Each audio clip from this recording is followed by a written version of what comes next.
Federal Cabinet is scrambling to defend an apparent change of heart on refugee numbers after the Prime Minister overruled the Home Affairs Minister. Tim Lester is in Canberra this lunchtime. Tim, Labor has been jumping around on this policy.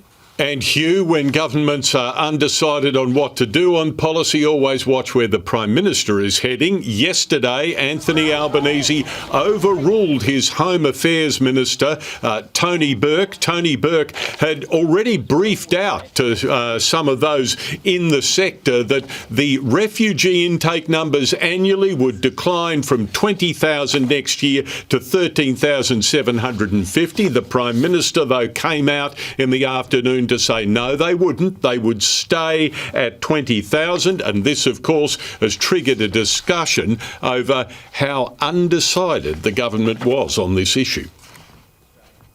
This is not a backflip, Nat. This is a the restatement Refugee Council of a position. were told it was reduced, and then the Prime Minister increased it again. Well, I think we should all take the word of the Prime Minister for the position of the government. Labor announced their refugee policy yesterday. It was gone by mid-afternoon. I mean, there's clearly a brawl going on inside their cabinet. And Tim, One Nation has launched its first candidate for the New South Wales state election today.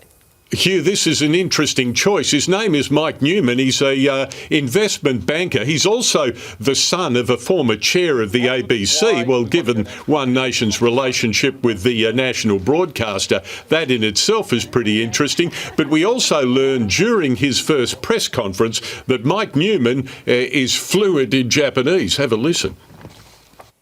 多くの日本企業が学生策の予見可能性について聞いてます。もう完全に元に戻そうという感じなんですよね。